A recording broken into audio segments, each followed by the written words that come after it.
Welcome, and thank you so much for coming out tonight. The Joe Wolkenberg Repertory Group is putting on a play that is, I think, really funny. The name of the play is Play On, and it is about a group of, I will emphasize, very amateur actors. They do their best at rehearsal, a dress rehearsal, and actually trying to perform this play. And I challenge the audience to figure out when the mistakes are actually in the script or actually mistakes by our actors. It'll be hard to tell, I guarantee you. So I hope you enjoy. Please remember, turn off your phones, because that's very distracting if a phone goes off. No flash bulb pictures, please. And we will have an intermission between acts 1 and 2 and 2 and 3. They will be short, but we have a little bit of costume changes during that time. So, and we will have ice cream at the end, so just don't leave. Stay and enjoy the ice cream. And now, folks, enjoy the play. Thank you.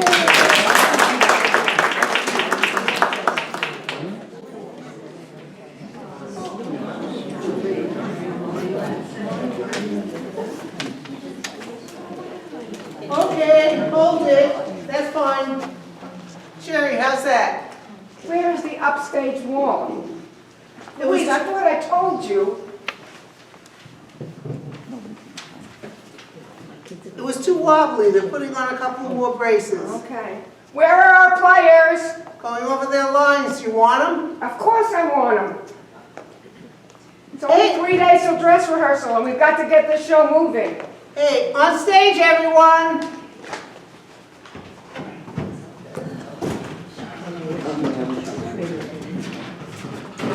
Louise, don't you have any work to do?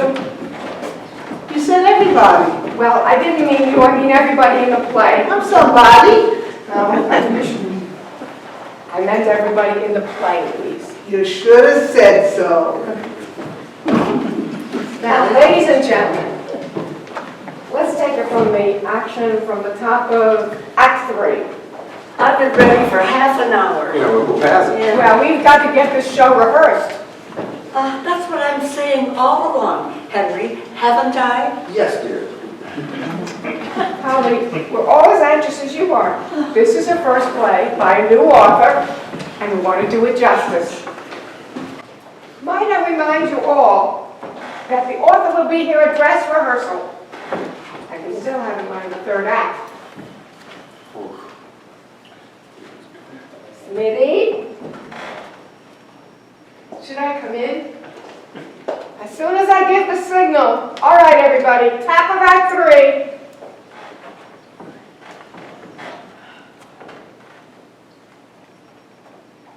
Ah, Lord Dudley, you give the most charming parties in the whole of England. Louise! What? Leave the damn lights alone! You said. That was for the players. We're starting the act, not ending it. I was doing my job. That's fine. Now leave it alone, Louise, okay? Fine by me. Okay, everybody, from the top again. Ah, Lord Dudley, you give the most charming parties in the whole of England. You are too kind, Diana. A pity Sir Percival could not be here. You know, I'm very worried about Percival. He's never accepted an invitation to one of our parties and then not shown up. At least, not without sending word. Oh, does that mean? I thought you knew your lines, Billy. I do. I just forgot where I'm supposed to say it. Everybody get back into positions. We'll take it from the top. Do we have to? Yes! You don't have to yell. That's what you think. Now, shall we begin once again? Good. Take it from the top, Violet. Go ahead. Ah, Lord Dudley, you give the most charming parties in the whole of England. You are too kind, Diana. A pity Sir Percival could not be here. Do you know, I'm worried about Percival. He's never accepted an invitation to one of our parties, and I mean... Go on, go on, go on! To one of our parties and then not shown up, not without sending word. But Lady Margaret, he might have had more trouble. Yes, indeed. I do hope he hasn't had an accident. No, no, no. He hasn't had an accident. That's what I said. You said he hasn't had an accident, as if someone else did. Should we take it from the top? Oh, damn it. Come on, Violet. Okay. I do hope he hasn't had an accident. These roads can be treacherous at night. Pardon me, my lord. Should we delay dinner any longer? I think not. Can't wait for Percival forever. Shall we, my dear? I suppose so. Don't you think someone should phone up Percival's flat and ascertain the reason for his absence? You know, that might be a sound idea. There's something distinctly odd about all this. Well, what, Billy? Violet, you get it again? What? You called me by my own name. My name is Stephen Sellers, and you are Diana Lassiter. That's so hard to remember. Okay. All what, Stephen? Line. This business about Percival. Oh yeah, got it. This business about Percival and the necklace. He did say he was bringing it this evening, Lady Margaret. Well, actually, I never spoke with him, but there was a message delivered today in the post. On St. Swithin's Day? By Jove, I never thought of that. Margaret, are you certain about that message? Oh, I come to think of it, no. You mean you didn't receive a message? Oh, yes, I did, but now I wonder if it were from Percival. I should very much like to see that telegram. No, no, no. You jumped the line. Shoot. Okay, just a moment. Oh yeah, I got it. But it did come by post. I assumed it had, but... Assumed? You mean you didn't actually see it? Why, no. Then how did you know it's content? Content. Why, Dr. Forbes told me what it had said. Is there any reason I shouldn't have? No, of course not, old chap. Only, if there was no delivery of the post today, then how did you know? It was not a letter, it was a telegram.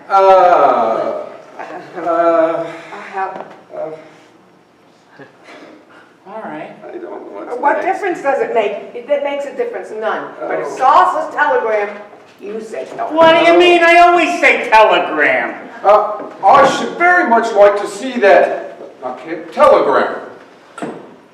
You know, I don't give a hoot in hell who says what. Let's get on with this disaster. We get through this thing once, we could start polishing our parts.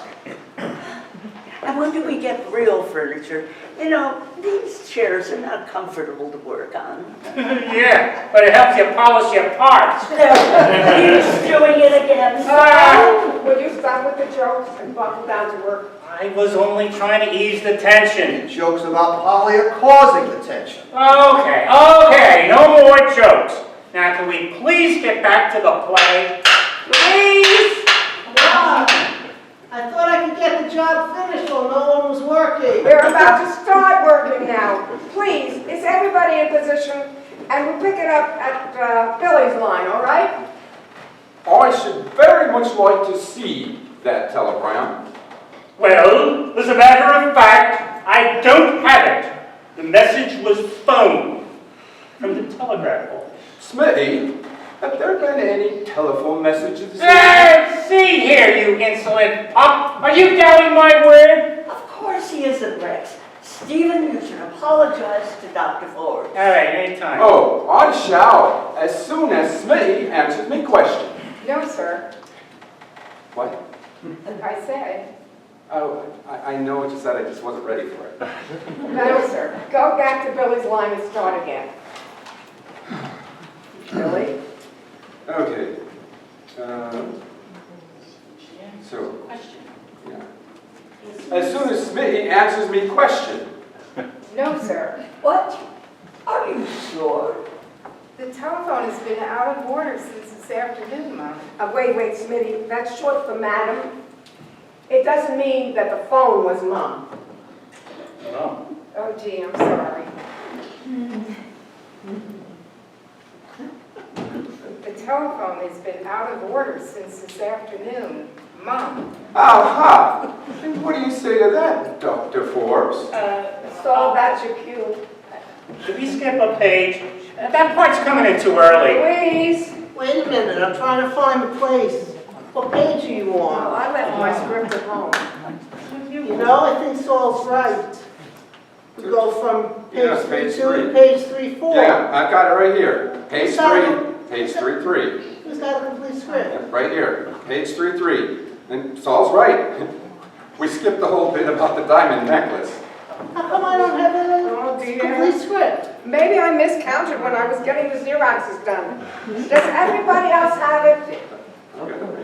Okay, then, let's back up and do the part we skipped. How can I follow along without the complete script? Oh, come on. Here, take my script. I got the lines down cold, all right? If I ever get a chance to say it. Okay. What line do we go back to? Which one? Where does the necklace come in anyhow? Oh, I see what happened, Smitty. You came in too early. I did. I thought I was supposed to enter when Violet said the part about treacherous roads. You're almost right. It's where she says the line about lecherous toes. Oh, gee, I'm sorry. They sound about the same. You know, Phyllis Montague fancies herself a poet. oh, she is a poet. And she's a rare talent and a great writer. Would you say that if she had you playing a mute? Now, see here. Stop it, all of you. Smitty, listen to me. This is important. You don't come in just because of the cue in the words. You must pay attention to the plot. Now, you'll know where you're supposed to enter, even if Violet says the line wrong. Don't you see? I didn't say the line wrong. You didn't say it at all. Well, how could I? The city came in too early. All right, that's enough. Do your arguing on your own time. Wait a minute. Listen, maybe a break is good. Let's take this thing from the top and get it right. Now you're talking. Please, don't go yet. I want to talk to you. I'm getting worried about the progress of this play. What progress? Well, you know what I mean. We've never been this far behind in a show. It's not your fault, Jerry. We've never had the illustrious author in our hair like this. Phyllis didn't keep rewriting the damn show while the cast is trying to learn But she it. promised not to change anything else. What do you want to bet she shows up with 7 new pages? Don't, Louise. They haven't learned the new batch of rewrites.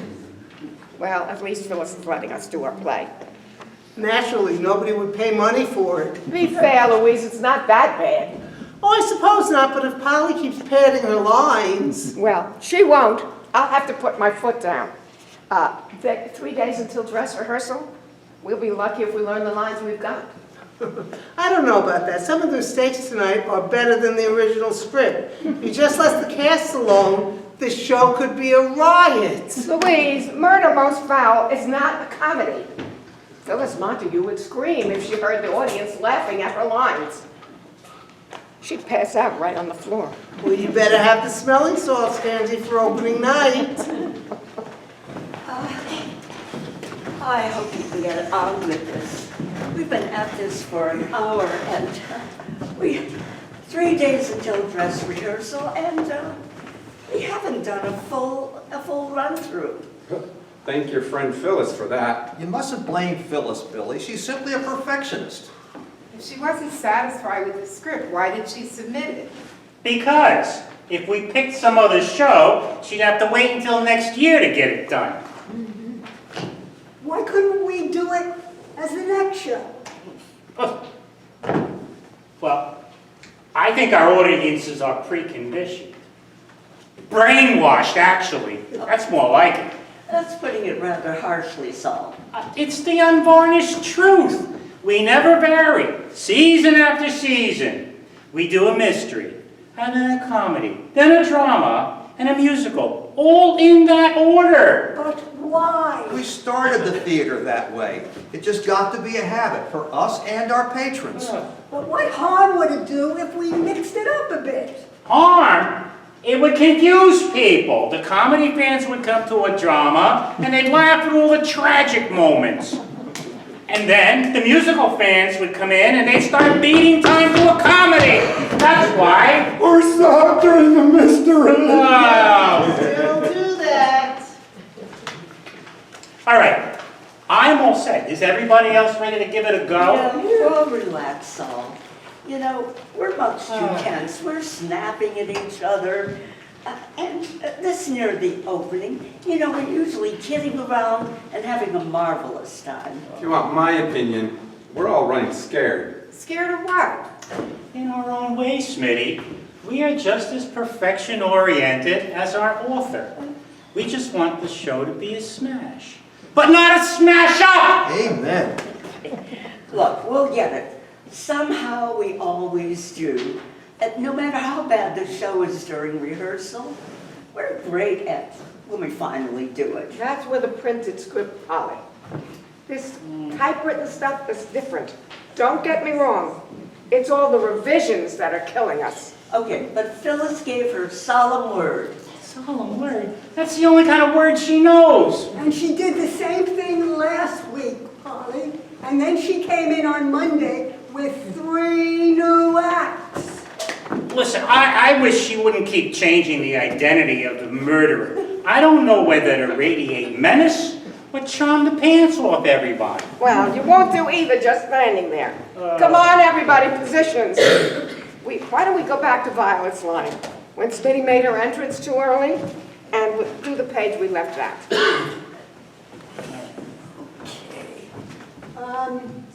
I can't remember my line. Oh, come on. Louise, throw her a cue, huh? Just let me find the place.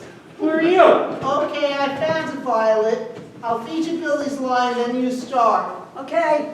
Ah, but Lady Margaret, he might have had motor trouble. Ah, yes indeed. I do hope he hasn't had wait a minute, I'll get it. I certainly hope so. Quiet, Polly. Go on, Violet. I do hope he hasn't had an accident. These roads can be treacherous at night. Is that where No. That was treacherous. Wait for lecherous. Oh, yeah, sorry. Well, who does have the next line? It's Polly's. Oh my, let me see. It's, no, don't tell me, I'll get it. I certainly hope so. For the love of God. I've got it. Violet, would you, Roads can be treacherous at night. Oh, don't say such a thing. It would make one think that perhaps there is some truth to the story about the curse. Nonsense, my dear. There's no such thing as a curse. And yet, everyone who has ever owned the Delhi Diamond... Jerry, do we really have to call it that? It sounds like it comes from a delicatessen. I said. Oh, that's, you know why? Just a bit. That's because you're not pronouncing the H. Delhi Diamond. Polly, it's the H is silent. It's Delhi. Can we please go on? Oh. No, wait, Smitty. Billy's got a point. It does sound like it belongs alongside the liverwurst. It looks all right when you read it in the script, but it sounds just plain silly. Okay, then let's call it the Calcutta Diamond. You can't do that. Phyllis Montague chose that name for its lovely alliteration, Delhi Diamond. Alliteration. Okay, well then we'll alliterate. We'll call it the Calcutta Carbuncle. Carbuncle? Yeah, it's a big stone, like a ruby or a garnet or whatchamacallit, a cabochon. Well, you know, You have to stop that because Phyllis won't like. Well, she'll like it a lot less if our Deli Diamond gets a laugh. Jerry's right. We should have a different name for it. Now what? I got it. Let's call it the Ranchapur Ruby. Meanwhile, children, Beauty. can we get back to the play? Okay, let's see, where was I? Hey, Jerry, should I write in that change or not? Well, you may as well, but do it in pencil just in case. Gotcha. How do you spell Ranchapur? Fake it! Nobody has to read it but you. Go ahead with your line. It's the one right after Lord Dudley says, scoffs at the curse. And yet, everyone who has ever owned the Ranchapur Ruby has always met with a dreadful demise. You see, there, it's double alliteration. You see, Deli, Diamond, and dreadful demise. Billy, go on. Okay.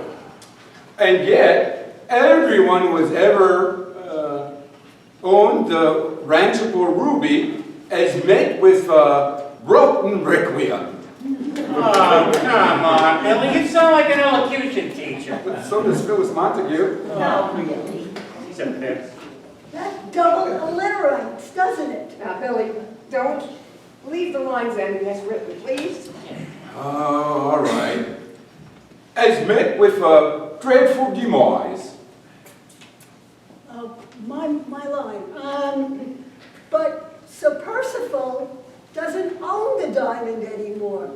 Not since he sold it to Lord Dudley for Lady Margaret's collection. Here's my line. Whoops. Okay, nevertheless, Percival did own it, and that might be enough. See here, Dr. Forbes. You are a man of science. Surely you do not believe in curses. I only know there are strange things in the history of India, things which defy rational explanation. Nonsense. Sheer poppycock. Superstitious drivel. Quite possibly, Lord Dudley, and yet, And yet, where is Sir Percival? Frankly, I'm glad he's not here. Diana, what a thing to say. I mean it. Sir Percival is no gentleman. Here now, what are you saying? When he looks at me, I feel as though his hands were moving all over my body.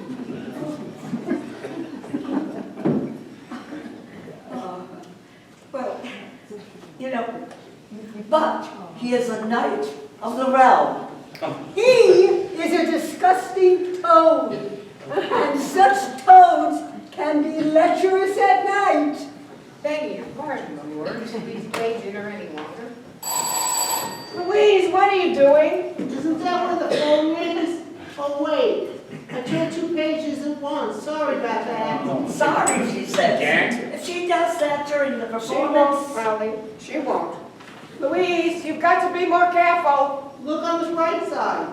Now we know the phone works. that woman I could.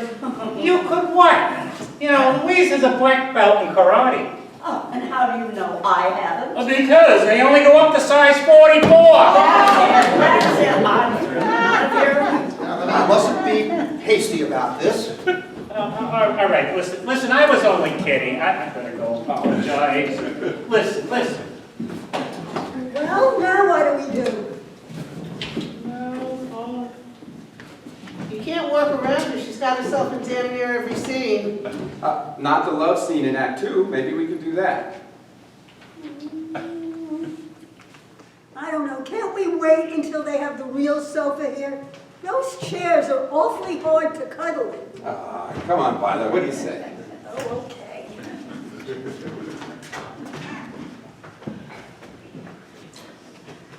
Ready or not? Okay.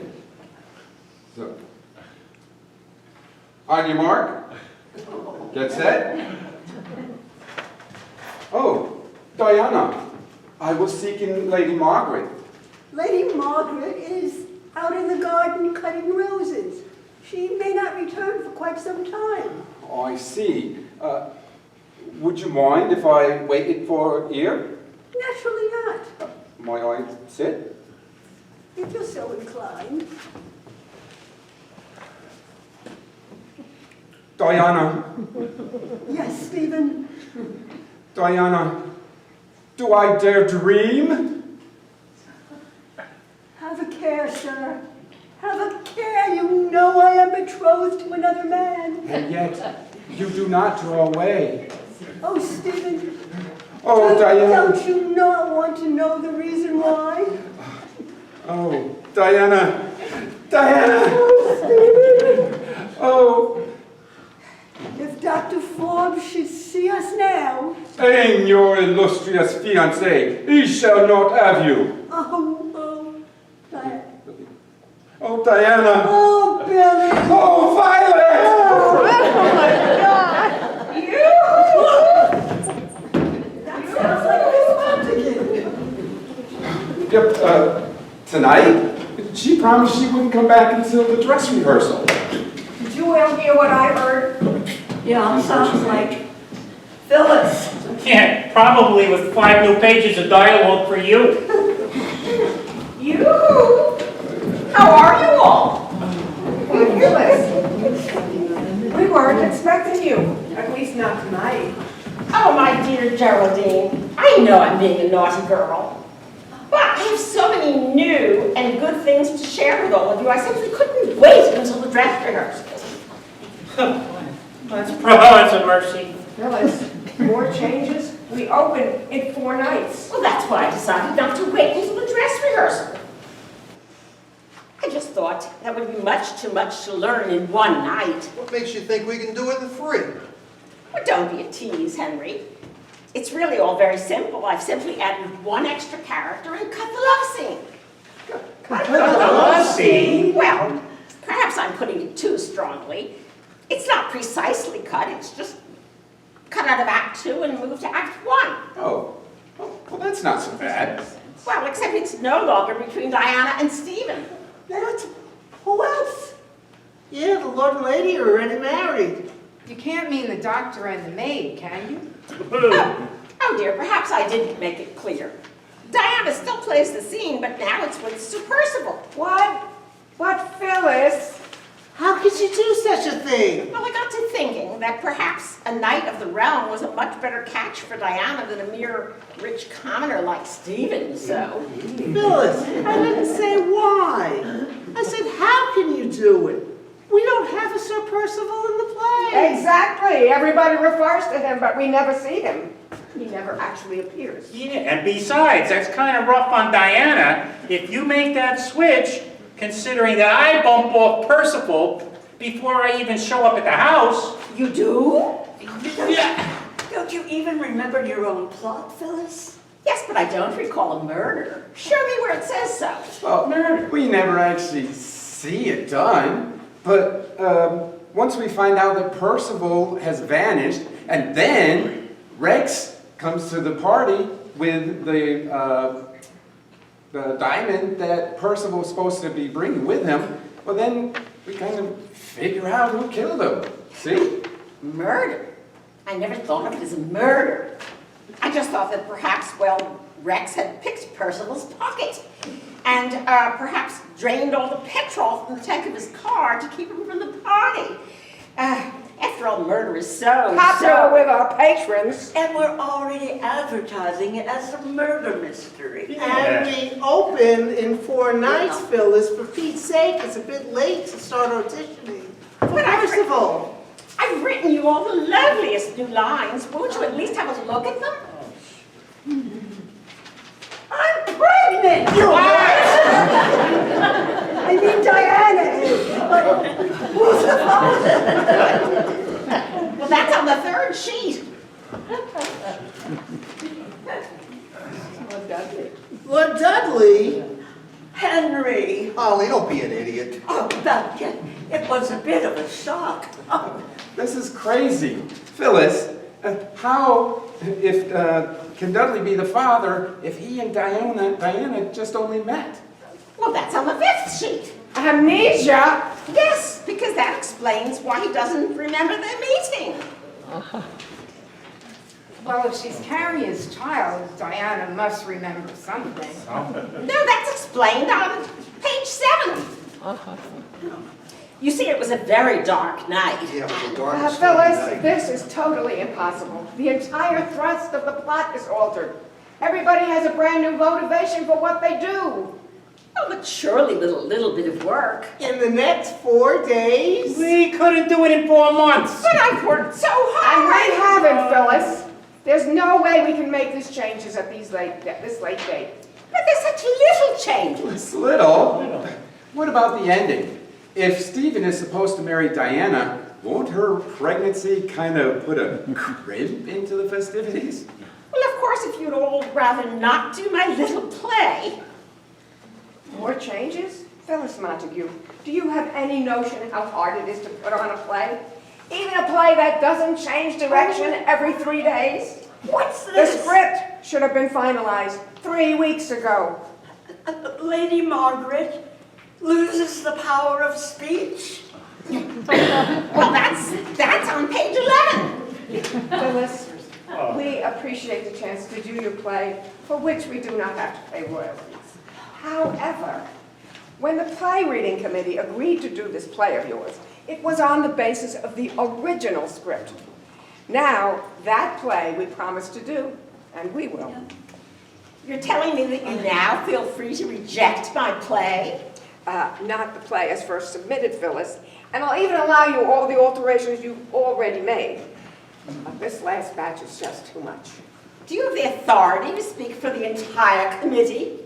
No, but when they tell them it's either the original script or no script, I'll have their unanimous backing. Well, of course, if you really feel that strongly on this matter, dear Geraldine. Polly, how do you feel about it? Well, It's close to opening night.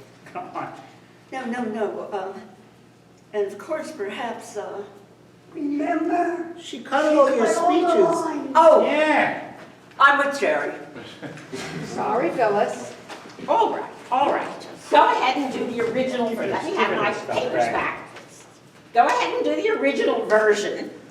But if the show's reviews turn out to be a box office disaster, well, Well, we'll all remember who wrote the original.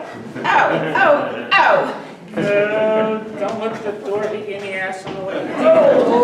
Do you think you were a little hard on her?